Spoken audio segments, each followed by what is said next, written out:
Do livro Vinha de Luz, de autoria do Espírito Emmanuel, psicografia de Chico Xavier, capítulo 87. Olhai. Olhai, vigiai e orai, porque não sabeis quando chegará o tempo. Jesus, no Evangelho de Marcos, capítulo 13, versículo 33. Marcos registra determinada fórmula de vigilância que revela a nossa necessidade de mobilizar todos os recursos de reflexão e análise. Muitas vezes, referimos-nos ao orai e vigiai sem meditar-lhe a complexidade e a extensão. É indispensável guardar os caminhos, imprescindível se torna movimentar possibilidades na esfera do bem. Entretanto, essa atitude não dispensa a visão com entendimento. O imperativo colocado por Marcos ao princípio da recomendação de Jesus é de valor inestimável à perfeita interpretação do texto. É preciso olhar, isto é, examinar, ponderar, refletir para que a vigilância não seja incompleta. Discernir é a primeira preocupação da sentinela. O discípulo não pode guardar-se defendendo simultaneamente o patrimônio que lhe foi confiado, sem estender a visão psicológica, buscando penetrar a intimidade essencial das situações e dos acontecimentos. Olhai o trabalho de cada dia. O serviço comum permanece repleto de mensagens proveitosas. Fixai as relações afetivas. São portadoras de alvitres necessários ao vosso equilíbrio. Fiscalizai as circunstâncias observando as sugestões que vos lançam ao centro da alma. Na casa sentimental, reúnem-se as inteligências invisíveis que permutam impressões convosco, em silêncio. Detende-vos na apreciação do dia. Seus campos constituídos de horas e minutos são repositórios de profundos ensinamentos e valiosas oportunidades. Olhai, refleti, ponderai. Depois disso, naturalmente, estareis prontos a vigiar e orar com proveito. Emmanuel.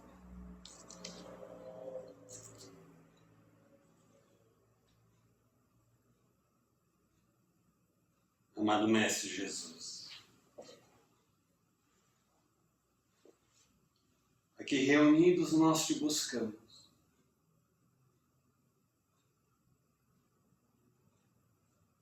Em oração para que nós possamos sentir-te a presença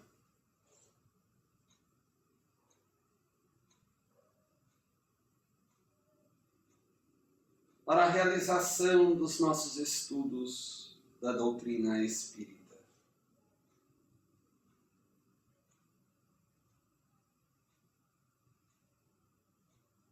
Permite, Senhor, que os bons espíritos orientem-nos nesta atividade, inspirando-nos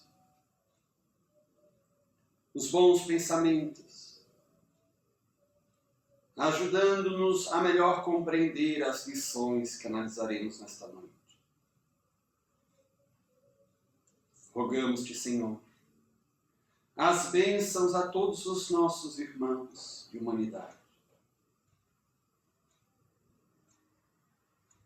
Em especial, aos nossos irmãos que estão incumbidos do governo das nações, dos povos. para que tenham o devido discernimento na realização das suas atividades. Amado Jesus, agradecemos por todo o amor que nos dedicas e a Ti bendizemos, Mestre, louvando-Te com muito carinho e unção. Sê conosco nesta noite. Que assim seja. Nós vamos dar continuidade ao estudo do capítulo de Memórias de um Suicida, o capítulo Prelúdios de Reencarnação. Nós vimos então que depois da visitação ao departamento de isolamento, o grupo de aprendizes do qual participa o autor Camilo Castelo Branco está em visita a um outro departamento da colônia, que é o departamento da reencarnação. Esse departamento é dirigido pelo espírito Demétrio e eles estão, aqueles aprendizes, agora sob a tutela da irmã Rosália, que está como guia daqueles irmãos para a visitação ao departamento. Eles já foram informados que o departamento de reencarnação é dividido em setores: recolhimento, análise, que somente pode ser visitado por aqueles trabalhadores e por aqueles internos que vão se submeter aos preparativos da reencarnação. O terceiro setor, a programação das recapitulações. O quarto setor, o de pesquisas.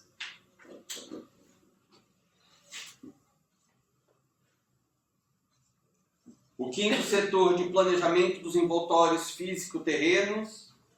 E o sexto setor, de laboratório de restringimento, que também é inacessível aos visitantes. E nós vimos na semana passada até o ponto em que, durante aquele início da excursão pelo departamento de reencarnação, Camilo menciona que a irradiação, o magnetismo da irmã Rosália, lhes gerava um bem-estar muito grande, um respeito por ela. E entraremos nesta aula já na verificação das funções, do funcionamento de cada um dos setores do departamento de reencarnação. Ela já inicia os esclarecimentos dizendo que ninguém sai da colônia Maria de Nazaré para a reencarnação se não tiver passado antes por aquele departamento. Necessariamente, para se reencarnar na Terra, saído da colônia, tem de passar por aquele departamento. Nós verificamos que isso se dá também da mesma forma na colônia Nosso Lar. Isso está descrito por André Luiz no livro primeiro que escreveu por Chico Xavier, Nosso Lar. Aqueles que habitam a colônia Nosso Lar e retornam à Terra por meio de uma nova reencarnação, passam também por um departamento específico. É necessário que o indivíduo, portanto, ele se prepare adequadamente para a reencarnação. Ele não sai simplesmente da colônia sem uma anterior preparação. De maneira que nós concluímos que este procedimento é padrão nas colônias espirituais. E concluímos também que não há a possibilidade de uma alma, um espírito, se reencarnar na Terra sem que haja a devida autorização daqueles que são responsáveis pelo fluxo de reencarnações na Terra. Há um governo central da Terra que está nas mãos de nosso Senhor Jesus Cristo. E ele tem aqueles espíritos que o auxiliam na governança da Terra, que tem tarefas específicas. E há, portanto, uma hierarquia, como nós já temos visto muitas vezes nesta obra. As decisões sempre são em respeito às ordens superiores. Isso é muito importante de nós termos em mente, porque significa que ninguém está na Terra porque teria simplesmente caído sem nenhum objetivo na vida física.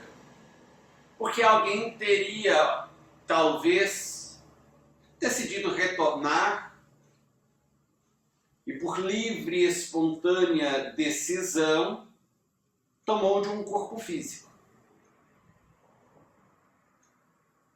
Não existe essa possibilidade de alguém se reencarnar sem que haja existido anteriormente uma decisão superior do governo do planeta, uma autorização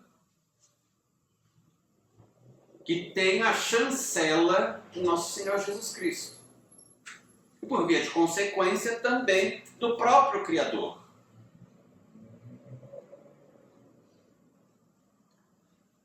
Isto se aplica inclusive a reencarnações que surgem a partir de certos crimes, como os crimes de estupro.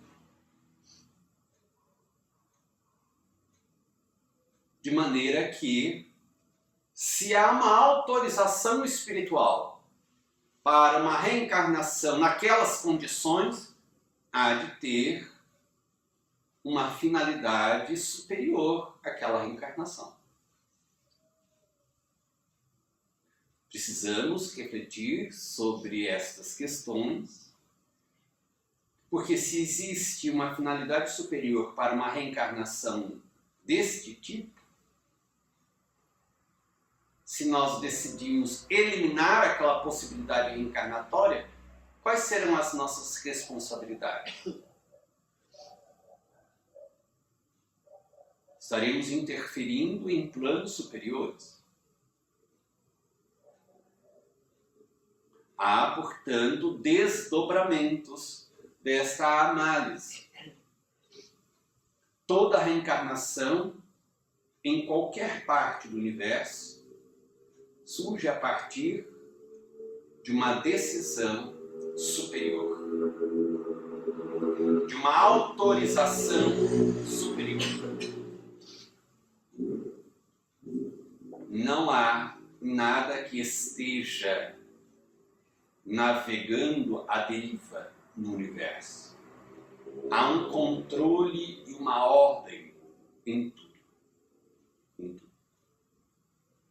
Por isso que desde a antiguidade, os gregos, por exemplo, já diziam que o universo é cosmo. Cosmo significa ordem. Não existe caos. Existe ordem.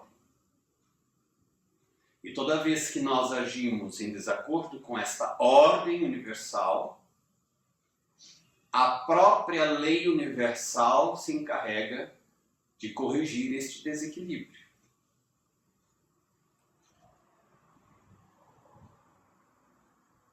Irmão Rosário então diz que na colônia ninguém poderia se reencarnar saindo de lá sem antes passar por aquele departamento de reencarnação. E ela diz que normalmente, ao estágio dentro do departamento de reencarnação, nos seus diversos setores, demorava de 1 a 2 anos, dependendo do estado em que se encontra o espírito. E daí ela menciona também que aquele departamento recebia solicitações de reencarnação de espíritos, tanto que os que estavam internados na região inferior da colônia, como nos departamentos hospitalar, no departamento hospitalar, também o departamento, aqueles que estavam nas torres de vigilância, quanto também de espíritos que estavam na região superior da colônia, internados no colégio de iniciação, já passando por experiências de reeducação, de regeneração, mas todos buscando uma nova oportunidade para a sua reabilitação espiritual. Aqui ela diz que eles todos estavam pressurosos de repararem o passado cuja lembrança os desespera, de espiarem faltas, de recapitularem o drama íntimo, a fim de conseguirem vencer o remorso esmagador que lhes estorce a consciência. Fantasmas sangrentos de si mesmos, atados ao infamante resultado do suicídio. Daí ela menciona que uma vez que eles fazem a solicitação de uma nova reencarnação e recebem a autorização do templo, que por sua vez já recebeu também a autorização da governança da colônia, então eles são recebidos no departamento. Eles se apresentam à chefia desse departamento e será por esta chefia encaminhado primeiramente à seção de recolhimento, onde se farão seus registros relativos à terra, e em cujo internato será admitido sob os cuidados paternais de guias que os assistirão fielmente a partir daquela data, acompanhando-o incondicionalmente e sem esmorecimentos durante a sua via crucis expiatória nos proscênios terrenos, nos palcos terrenos. Então, o primeiro estágio de preparação para uma nova reencarnação é no departamento de recolhimento. Ali eles são recebidos por guias que ou assistirão, ou os assistirão, mesmo depois da sua reencarnação. O acompanharão durante toda a reencarnação. A gente vai ver detalhes um pouquinho para frente. Então, o primeiro estágio, que a gente vai ver os detalhes depois, é passar pelo departamento ou setor de recolhimento. Ali serão verificadas as questões mais diretamente relacionadas à vida física, à experiência na Terra. E a gente vai ver os detalhes disso. Depois de resolvidos esses primeiros problemas, o indivíduo será encaminhado para o setor de análises.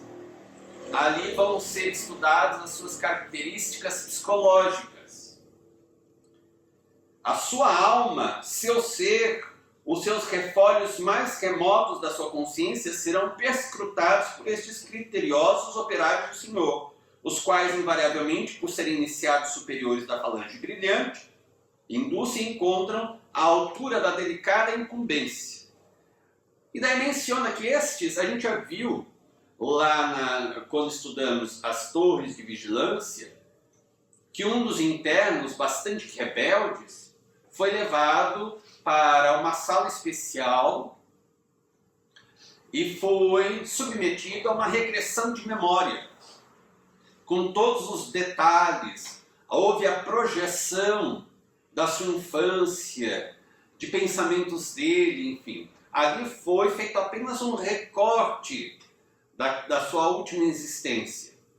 Aqui o procedimento ainda é mais profundo, porque vão se verificar não apenas experiências ocorridas como uma regressão de memória, experiências que tenham ocorrido na sua última reencarnação. Aqui vão ser verificados, vai ser feito um painel dos conteúdos psicológicos do indivíduo, das suas tendências, dos seus caracteres morais, positivos e negativos. Então toda a estrutura psicológica do indivíduo vai ser mapeada aqui. As suas tendências mais profundas,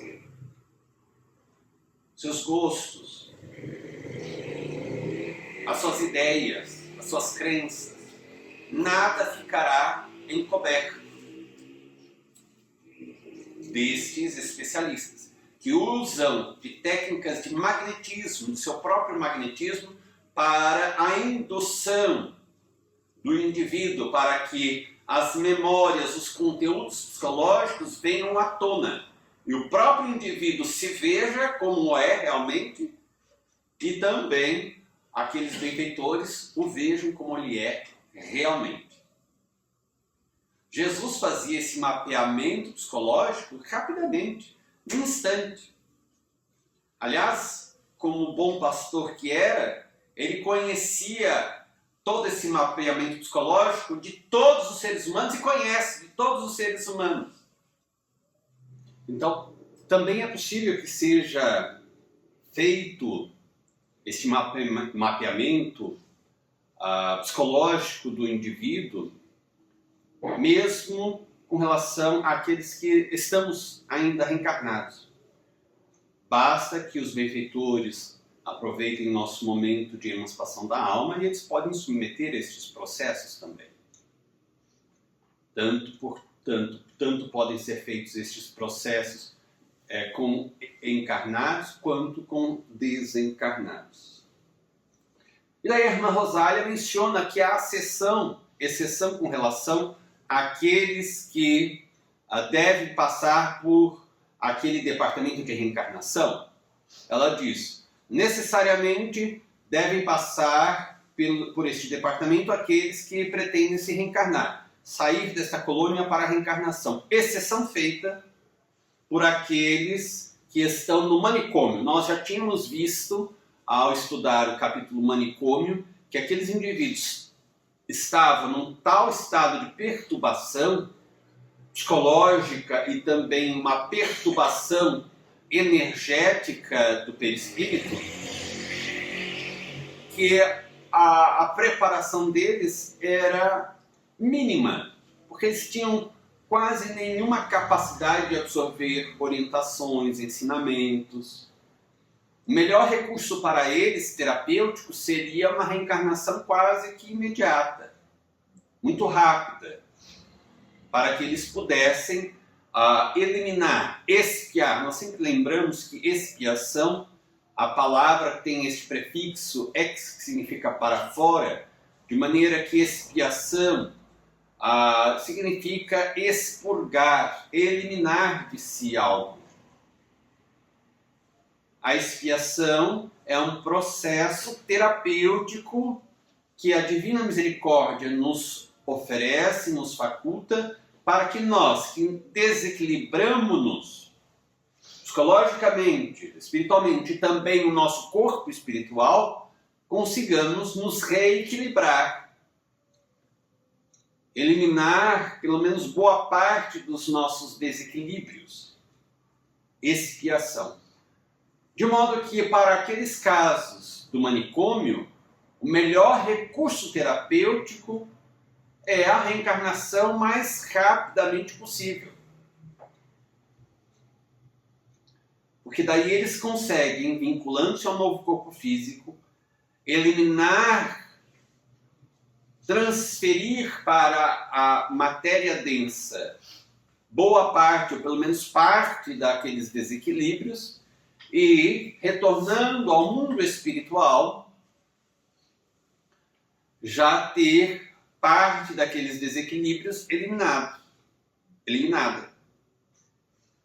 Daí sim, eles retornam em condições de serem levados para o departamento hospitalar, por exemplo, e receberem as instruções, orientações, ter alta do departamento hospitalar, fazer todo este périplo de visitas, serem instruídos e depois serem serem conduzidos para o departamento de reencarnação em tempo oportuno e passar por todo este processo de preparação. Normalmente, a reencarnação desses indivíduos que saem diretamente do manicômio, do departamento do manicômio para uma nova reencarnação, o período reencarnatório deles normalmente não é longo. Não é muito longo. É apenas uma terapêutica de emergência para que eles retornem ao mundo espiritual e depois deem sequência à terapia já na Colônia Maria de Nazaré, no departamento hospitalar e depois na sequência, como nós já temos visto aqui no livro. Então ela diz, exceção feita a estes que não teriam condições de receber orientações, de serem treinados devidamente para a reencarnação. Então, passam diretamente para a reencarnação sem este treinamento, esta preparação, como nós estamos vendo agora neste capítulo. Depois de ser feito este mapeamento psicológico do indivíduo, os trabalhos analíticos do caráter de cada um, os mesmos técnicos farão um relatório do que verificarem, minucioso e rigorosamente exato, passando então o caso à sessão de programação das recapitulações. E os espíritos que trabalham neste setor terão como base aquele relatório do mapeamento psicológico do indivíduo, daquela alma, para compor a programação das expiações, das provas, das experiências que o indivíduo terá de passar na reencarnação. Aqui é interessante porque coloca os méritos e deméritos. Méritos advêm de bons pensamentos e boas ações. Deméritos advêm, são consequências dos maus pensamentos, das más ações. Isso está em Código Penal da Vida Futura, texto que Allan Kardec inseriu no capítulo das penas futuras segundo o Espiritismo, na primeira parte da obra O Céu e o Inferno. Ali Kardec deixa claro nos itens que ele enumera no Código Penal da Vida Futura que não há nenhuma ação ou pensamento, por mais banal que possa nos parecer aqui na Terra, que não resulte em um mérito ou um demérito para nós. Que não leve a uma consequência positiva, se é um bom pensamento ou uma boa ação, ou negativa. Uma consequência negativa, se é um mau pensamento ou uma má ação. Por menor, mais insignificante ou banal que nos pareça na Terra o pensamento ou a ação, é registrado este pensamento, é registrada esta ação, por nossa própria consciência. E por isso que esta análise prévia é feita. Lá estão os registros. A nossa consciência registra tudo. Tudo fica impresso no nosso campo energético, no nosso corpo espiritual. Então eles usarão essas informações, no relatório estará aquilo que seja mérito do indivíduo e será levado em consideração para abrandar provas e expiações, abrandar certas expiações, e aquilo que seja demérito, aquilo que seja consequência negativa, desequilíbrio, também vai influenciar na elaboração da programação reencarnatória, porque se é um demérito, significa que surge um desequilíbrio por nossos maus pensamentos, por nossas más ações. Se surgiram esses desequilíbrios, eles precisam ser sanados. Nós precisamos encontrar novamente o equilíbrio. Então é necessário que surjam experiências capazes de nos reconduzir ao reequilíbrio. Expiações. É necessário que nós passemos por elas. Então, todas as informações constantes do relatório servirão de base para a elaboração do programa reencarnatório. Por isso é que nós temos insistido para que todos estudemos este texto, se não o livro inteiro, pelo menos este texto, Código Penal da Vida Futura, da primeira parte da obra O Céu e o Inferno. Está no capítulo das penas futuras segundo o Espiritismo. Porque nós conheceremos a dinâmica da lei divina e da justiça de Deus. E isto nos dará uma antevisão daquilo que nos aguarda no mundo espiritual depois da nossa desencarnação e também para as nossas futuras reencarnações.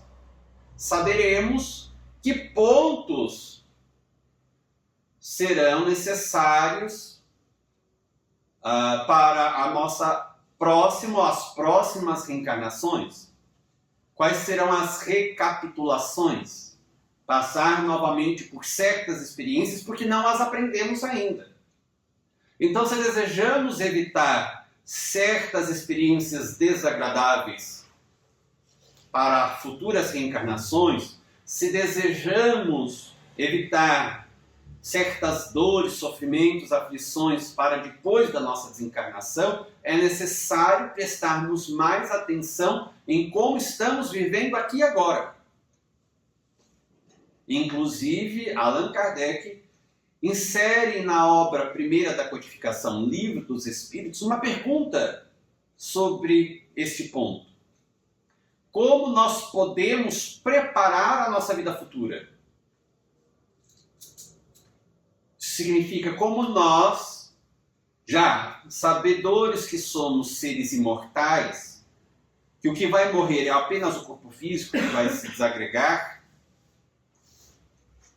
mas nós, almas, com o nosso corpo espiritual sobreviveremos à morte física, como estaremos depois da desencarnação? E ainda poderemos dizer também, como passaremos pela desencarnação, que é um processo?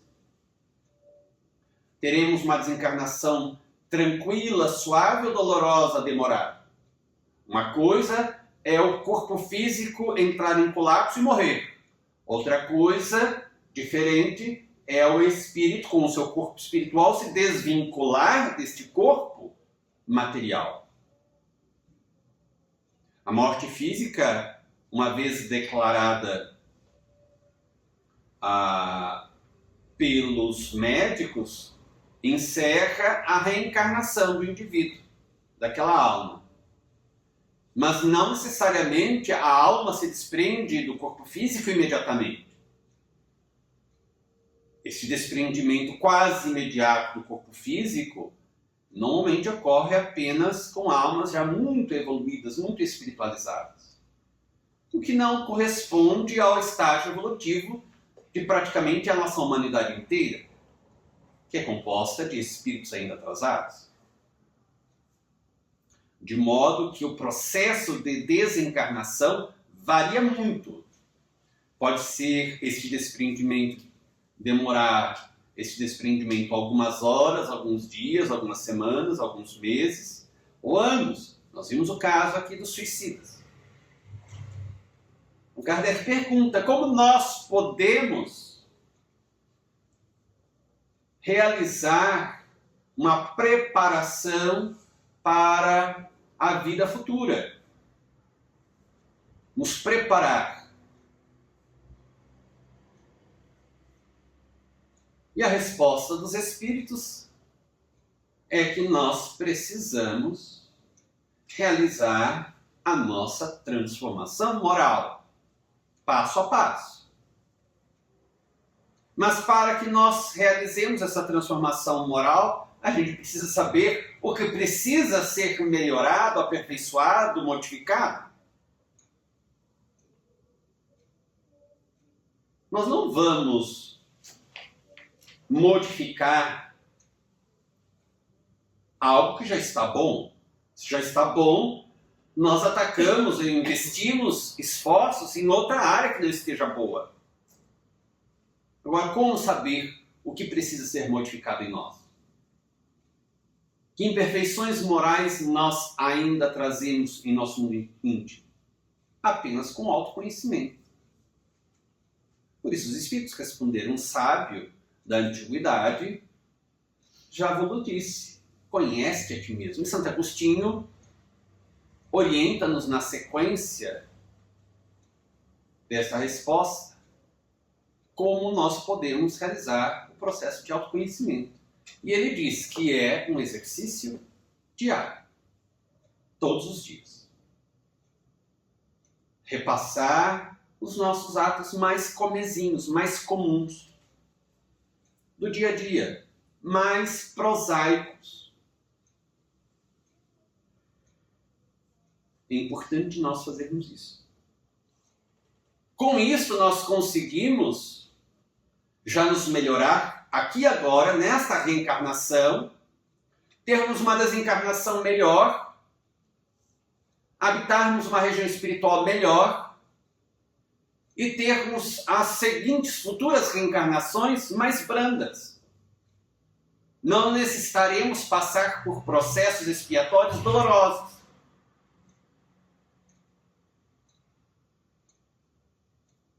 Tudo isto pode ser melhorado, evitado, se nós agirmos agora.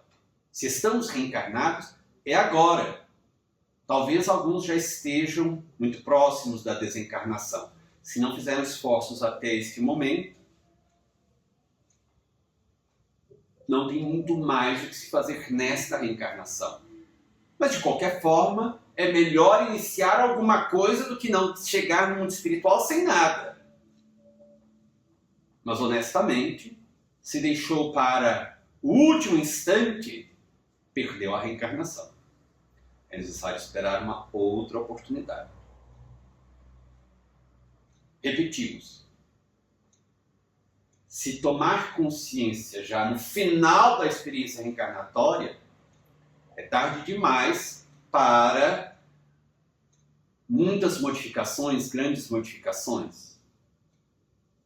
Mas é melhor tomar esta consciência e já arrepender-se aqui do que deixar para tomar consciência ou arrepender-se na vida espiritual.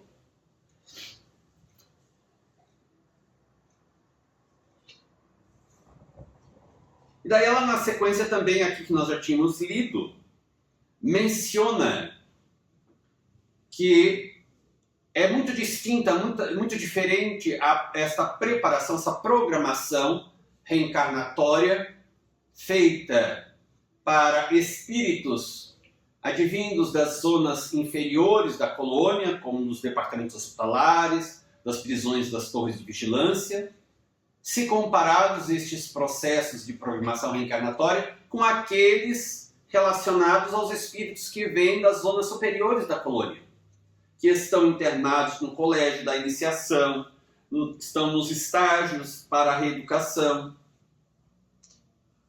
Com relação aos segundos, vem o relatório, eles só fazem algumas experimentações para confirmar se os itens do relatório estão todos batendo com a programação e depois encaminham o candidato para o próximo departamento. Mas é muito diferente quando os candidatos vêm das zonas inferiores, porque quando eles vão fazer a elaboração do programa, eles se dão conta muitas vezes que as provações ou as expiações são torturantes. Eles têm que fazer vários ajustes para que o indivíduo não seja esmagado pelas experiências expiatórias. Porque se fosse algo matemático, massacraria aqueles indivíduos que fossem se reencarnar e que estivessem solicitando uma nova reencarnação advindos das zonas inferiores da colônia. Porque são casos mais graves. De maneira que as expiações, os desequilíbrios são maiores, portanto, os processos de expurgo são mais drásticos, são mais traumatizantes.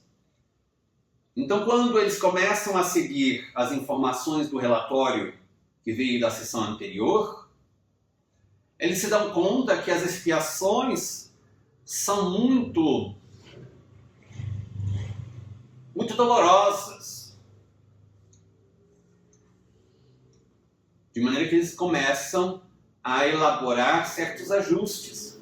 Vêm todos os elementos de mérito que constam lá no programa, no relatório, para poder incluir o máximo de abrandamentos possíveis. E aqui mesmo é mencionado que muitas vezes eles selecionam algumas expiações e algumas provas, deixando as mais difíceis para futuras reencarnações. Numa primeira tentativa, o indivíduo fracassaria se chegasse naquela tentativa, naquela primeira reencarnação pós-suicídio, com todas as expiações que são necessárias para a sua completa regeneração, todas as provas. Então, até mesmo para aqueles que estão elaborando o programa reencarnatório destas almas, é um processo doloroso. Porque, evidentemente, também são seres humanos, são espíritos elevadíssimos, mas sentem, têm compaixão, têm piedade, se comovem. Ora, o próprio mestre era visto comumente chorando. Dizem que normalmente era mais comum vê-lo chorando que sorrindo, porque ele se compadecia das nossas misérias morais, espirituais. Quando Marta e Maria vão ao seu encontro, chamando-o para que pudesse socorrer o irmão Lázaro, elas vão ao seu encontro chorando. Jesus sabia que Lázaro não estava realmente morto, estava em estado de letargia. Mas ao ver a dor profunda daquelas duas irmãs, ele se comove e chora também. Então, estes espíritos que estão encarregados de realizar o programa reencarnatório destas almas da colônia Maria de Nazaré, quando se deparam com estes casos advindos das zonas inferiores da colônia, se comovem também. Por isso que é mais difícil para eles, é mais doloroso para eles. É claro que eles prefeririam que os indivíduos não tivessem de passar por expiações tão dolorosas, reencarnações tão difíceis. Mas eles sabem, assim como o médico sabe que talvez uma cirurgia de amputação de um membro, de uma perna, de um braço, seja algo muito doloroso para o paciente. E ele se compadece. Claro que ele preferiria usar algum outro recurso, não tão drástico. Mas ele sabe que, para aquele caso, somente aquele recurso será eficaz para salvar-lhe a vida, para recuperar a saúde. Então, estes espíritos benfeitores se compadecem, sofrem nesse sentido, mas realizam aquilo que é necessário. E vão fazendo ajustes até chegar numa programação que seja eficaz para o propósito, mas que não aniquile as possibilidades do indivíduo de se recuperar. O intuito é fazê-lo recuperar-se, não esmagá-lo. Está lá, no Antigo Testamento, Deus não quer a morte de seus filhos, dos pecadores. Antes, quer que eles convertam-se à verdade, ao bem, pratiquem o bem e vivam a vida eterna. Então não há o intuito de destruir, de esmagar, mas sim de oferecer recursos para a reabilitação. Depois, na sequência, estabelecida a programação, concluído o esboço das lutas expiatórias E aqui nós vamos verificar a manifestação da misericórdia de Deus. A irmã Rosália descreve como age a misericórdia de Deus. Estabelecida a programação, concluído o esboço das lutas expiatórias ou reparadoras do reencarnante, de acordo com suas forças de resistência moral. Aquilo que ele não tem ainda forças para resistir moralmente, é deixado para uma outra oportunidade reencarnatória, para uma futura reencarnação, não para aquela que está sendo programada no momento. Possibilidades de que disponha para a vitória. Ele não será mandado para a reencarnação para ser derrotado, para fracassar, para ser esmagado, para ser punido severamente. Quem deseja punir severamente, esmagar o criminoso, são os indivíduos inferiores da Terra, que ainda são bastante brutos, almas ainda bastante brutalizadas. Deus não. Deus quer a conversão dos pecadores. Então aqui está, é isto que representa a misericórdia de Deus. A misericórdia de Deus não representa a absolvição dos nossos pecados, pura e simplesmente, sem nenhum esforço de nossa parte, como querem nos fazer crer algumas doutrinas religiosas. Jesus morreu na cruz por todos nós para nos salvar e para absolver-nos dos nossos pecados. Já que ele morreu por nós, estamos absolvidos dos nossos erros, não há nenhum problema. E daí as pessoas continuam errando, continuam se desequilibrando. Não. Jesus morreu na cruz para nos indicar como é que nós nos reabilitamos. Ele não tinha nenhum erro que o levasse à necessidade de expiação e reparação, mas como ele veio como mestre, ele veio ensinar aos seus pupilos, aos seus alunos, como é que se faz. Ele não tinha nada a expiar, nem a reparar. Era espírito puro, crístico.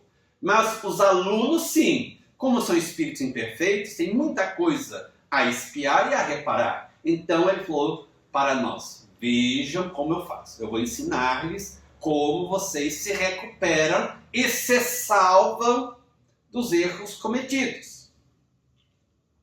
Passando por experiências que são expiações, provas e reparações. Pronto. Para cada erro cometido, cada infração à lei de Deus, surge um desequilíbrio na alma.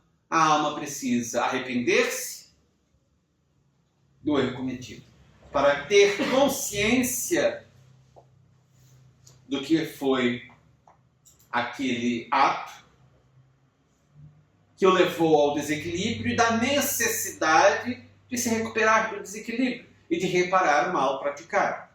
Daí, a partir do arrependimento, passa a solicitação da expiação, da experiência expiatória, passa pela expiação, passa pela experiência de reparação, e daí, para aquele erro, a pessoa consegue apagar a falta cometida. É necessário passar por estes três elementos: arrependimento, expiação, reparação, e com isso completamos o ciclo para apagar a falta cometida, segundo Allan Kardec, naquele mesmo texto, Código Penal da Vida Futura. Mas o que importa aqui é nós notarmos como se manifesta a misericórdia de Deus. Isso também tem uma implicação muito grande na nossa atual reencarnação. Porque muitos, e mesmo os espíritas, consideram que as provas, as expiações, as dificuldades da vida estão além da sua capacidade de resistência ou de solução daqueles problemas.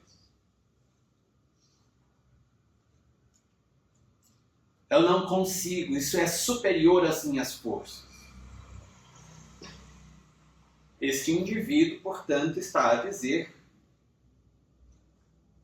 que Deus não é justo, que Deus não é misericordioso, ou que não sabe fazer uma análise da nossa capacidade, e que todos os servidores de Deus, incluindo Jesus, Maria de Nazaré, todos estes irmãos da Legião de Maria que estão incumbidos de realizar estas avaliações, são todos indivíduos sem capacidade, que constantemente cometem falhas.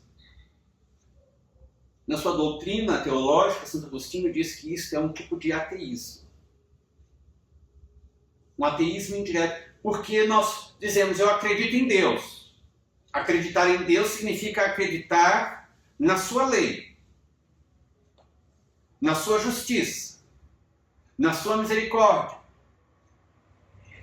Mas se pelos meus pensamentos, meus atos, eu coloco tudo isso em xeque, manifesto a minha descrença a tudo isso, embora eu me diga um crente, um deísta, que acredita em Deus, a minha conduta e o meu modo de pensar e o meu modo de sentir revelam-me um caráter de ateu, que não acredita em nada disso. Eu posso expor a doutrina e me dizer filiado a esta doutrina, mas o meu comportamento revela a minha descrença. Se eu coloco em xeque a misericórdia de Deus, se eu coloco que Deus errou com relação a mim, ele já não é todo-poderoso, já não é Deus, ele já não é onisciente, ele já não é todo misericórdia, a sua justiça não existe, há injustiças a ele. Então, se eu questiono os atributos de Deus, eu questiono Deus. E se Deus, para ser Deus, conforme nós estudamos na doutrina espírita, Deus, para ser Deus, ele precisa ter aqueles atributos de perfeição, e de perfeição absoluta, se eu questiono estes atributos, eu questiono a própria existência de Deus. Notemos que no nosso comportamento, portanto, segundo Santo Agostinho, a sua doutrina, nós nos revelamos na prática como verdadeiros ateístas, ou ateus. Somente revela uma verdadeira fé em Deus aquele que confia na justiça de Deus. Tudo está certo. Daí já não posso me revoltar. Eu posso até estremecer diante das ocorrências difíceis. Eu posso sentir medo por causa das minhas fraquezas, mas eu não posso questionar. Eu não posso colocar em dúvida a justiça de Deus, se está certo ou errado. Eu não posso me queixar.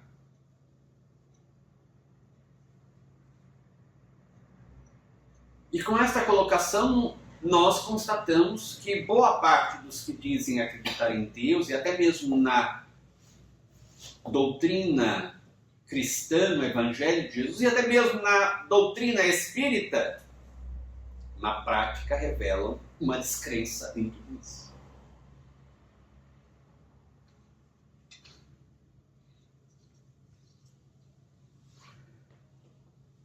Vão ser verificadas as possibilidades de que dispõe aquela alma para a vitória, previstos os empreendimentos que possa concretizar a par das expiações, aquilo que ele pode realizar, que está dentro das suas possibilidades. As realizações para que possua a capacidade, as facilidades que deve encontrar pelo caminho, justo efeito dos méritos anteriormente conquistados. Então, aquilo que seja mérito para ele será considerado incluído na programação reencarnatória como algum tipo de facilidade, algum benefício. Ou as dificuldades que a seu próprio benefício venham a deparar durante o desenrolar da existência, justa consequência de deméritos que arrastam do mal passado. Mesmo essas dificuldades que são resultado dos seus erros pretéritos, elas vão servir para a sua expiação e seu aprimoramento. Termado, enfim, o panorama da vida que o espera dentro da reencarnação terrena, que tanto lhe convém e a qual, geralmente, tão desejada é pelo próprio pecador batido pelo arrependimento, será o belíssimo trabalho, verdadeira epopeia sabiamente traçada, encaminhando a direção geral da colônia que o examinará. Aqui outro detalhe importante. O próprio indivíduo, esmagado pelo remorso, pela vergonha, pelas aflições decorrentes do suicídio e de outras más ações que tenha tido na Terra durante a reencarnação, ele deseja, até desesperadamente, uma nova reencarnação. Deseja com todas as suas forças, porque ele sabe, já compreende, que é por meio da reencarnação que ele receberá o maior alívio, que ele conquistará o maior alívio, para depois de desencarnar novamente, ele conseguir dar melhor continuidade ao seu programa evolutivo. Daí diz que, depois que é elaborada a programação reencarnatória, podem ser feitos alguns ajustes, podem ser diminuídas certas provas ou certas expiações, aumentadas certas expiações, certas provas, a depender das condições dele. Talvez se perceba que as expiações estão um pouquinho acima das condições de suportar daquela alma. Daí se retiram algumas expiações, ou se abrandam algumas expiações. Verifica-se talvez que o indivíduo tem condições, tem fôlego, resistência para conseguir passar por algumas expiações a mais, algumas provas a mais, e isso aceleraria o progresso dele, a recuperação dele, se aumentam-se então aquelas experiências. No entanto, estes ajustes só serão levados a termo com a autorização do templo, que por sua vez receberá autorização da governança, da governadoria da colônia Maria de Nazaré. Uma ressalva que a irmã Rosália faz é que dificilmente, raramente isso acontece em razão de aqueles que participam desta sessão para o estabelecimento da programação reencarnatória serem espíritos muito habilitados para a tarefa, serem espíritos muito elevados, com totais condições de realizar uma perfeita ou quase perfeita análise de cada caso e uma elaboração excelente, extraordinária do programa reencarnatório. Diz ela que são espíritos virtuosos, portadores de grande saber e gloriosa inspiração, a serviço da causa da redenção humana. De maneira que, geralmente, os programas estabelecidos por eles conquistam o beneplácito do governo geral da legião, a que pertencemos. Há uma nota aqui de rodapé da Dona Ivone, que ela faz apenas um esclarecimento a respeito da elaboração deste programa reencarnatório, com base naquilo que está em O Livro dos Espíritos, quando fala das reencarnações. Kardec pergunta se as provas ou expiações pelas quais o espírito terá de passar na reencarnação seguinte, se elas são, digamos, previstas, elaboradas nas suas minúcias. E os espíritos dizem, não são elaborados os programas com todos os detalhes. O indivíduo desencarnará prematuramente por uma doença. Vai ser por coronavírus. Vai ser pelo vírus da tuberculose. Vai ficar tantos dias no hospital internado. Vai ter depois uma parada cardiorrespiratória e ele vai morrer, desencarnar. Não, esses detalhes não entram na programação reencarnatória. Apenas que ele desencarnará devido a um processo enfermiço, vai ter que passar por certos sofrimentos da enfermidade e desencarnará por volta da idade X. Os outros detalhes são resolvidos na hora, são elaborados pela sequência dos acontecimentos. Então é isso que a Dona Ivone coloca nessa nota. Não se deverá fazer conclusões exageradas dessa exposição. Antes da encarnação, o espírito poderá escolher as provações da pobreza, por exemplo, sujeitando-se então às peripécias do grau de pobreza que lhe convém acarretar para a sua existência. Não se inferirá, portanto, que no além-túmulo houvessem sido discriminados minuciosamente todos os detalhes e acidentes da pobreza prevista. Ele pode ter no seu programa reencarnatório que ele vai renascer e ter uma existência pobre. E ele pode determinar que seja um pobre, mais ou menos, ou classe C, ou que vai nascer de uma favela, uma pobreza mais extrema. Agora, os outros detalhes, isso vão surgindo a partir das experiências, das vivências dele.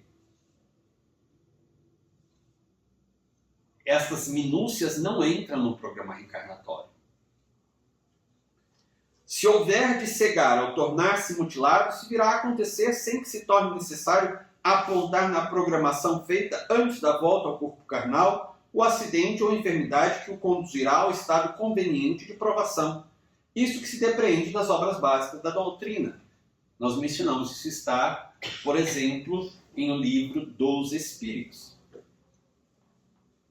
O indivíduo está programado, tem na sua programação reencarnatória, que ele vai desencarnar de um acidente, de uma morte violenta, trágica. Às vezes, ele está num veículo e capota o carro, todos morrem, ele sobrevive.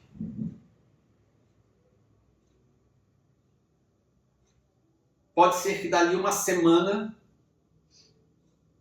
ele escorregue de uma pedra, de uma montanha, e caia no despenhadeiro e morra. Então, não há necessidade de se detalhar se vai ser, por exemplo, de um acidente automobilístico, se vai ser caindo de uma altura e o corpo se arrebentar, se vai ser atropelado por uma bicicleta. Tanto faz.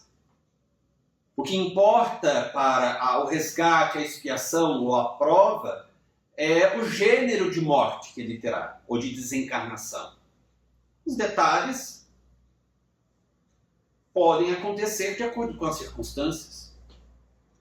Nós já assistimos a um senhor ser atropelado por um carrinho carregado de papelão. O senhor estava descendo uma rua muito íngreme, com um carrinho lotado de papelão, e perdeu o controle, não escapou o carrinho da sua mão, e ele começou a gritar, e um outro senhor que estava cruzando a rua, ouviu o grito, mas olhou de um lado, não viu nada, e de repente o carrinho chocou-se com aquele senhor e foi arremessado longe. Ninguém ia imaginar que os benfeitores iriam colocar na programação reencarnatória: sofrerá desencarnação por atropelamento de um carrinho lotado de papelão. Foi uma morte trágica, teria sido uma morte trágica. Felizmente não aconteceu, só se machucou o senhor. Mas teria sido uma morte trágica de uma forma inusitada. Havia ali um indivíduo segurando um carrinho de papelão e perdeu o controle. Poderia ter acontecido a desencarnação. Mas isso não estaria previsto, poderia ser qualquer outra coisa, como nós mencionamos. Então não há as minúcias na nossa desencarnação, no programa reencarnatório, melhor dizendo, incluindo a como nós vamos desencarnar, ao gênero de desencarnação, mas não os detalhes. Até porque, de acordo com as nossas ações, o nosso comportamento durante a experiência reencarnatória, estes detalhes podem sofrer modificações. Pode ser que já a forma de desencarnação seja abrandada.